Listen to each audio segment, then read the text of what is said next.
Hey everybody, we're back on the bench at our remote location in some small village in Thailand.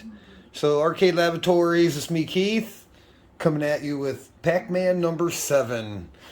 So Pacman number 7 just got finished doing the general maintenance. Went ahead and replaced all the sockets that are usually crummy. So we had, I went ahead and replaced the Mylar and the tantalum. This guy, he has tube style capacitor here instead of the axial, but I think he's okay. We'll find out. Got the CPU and the ROM sockets, the RAMs, and the 4 PROMs. So I can't remember. I think there's like 18 or 16, but this guy was a mess. So the back side, I took my time. I used a different solder tip, and all my solders come out really good, to be honest. So this guy was a mess.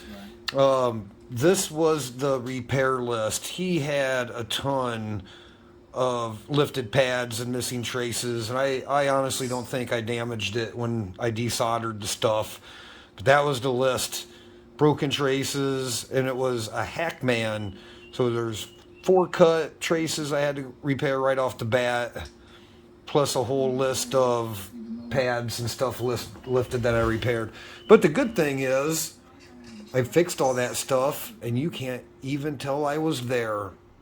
So the only things that you can see are, boy, I can't even find them. Yeah, the cut traces for the Pacman. So, and really when I go back through and solder mask that stuff, you won't even be able to tell. But the board is in great looking shape. I was really surprised. But somebody had been through this board before. New resistor packs. What else is new? I'm pretty sure these 161s are new. And there's some other kind of new parts on here. But anyway, so that's all finished, and I'm going to repopulate it. I'm ready to populate the board from Pacman number 6, all my known good parts. See what happens.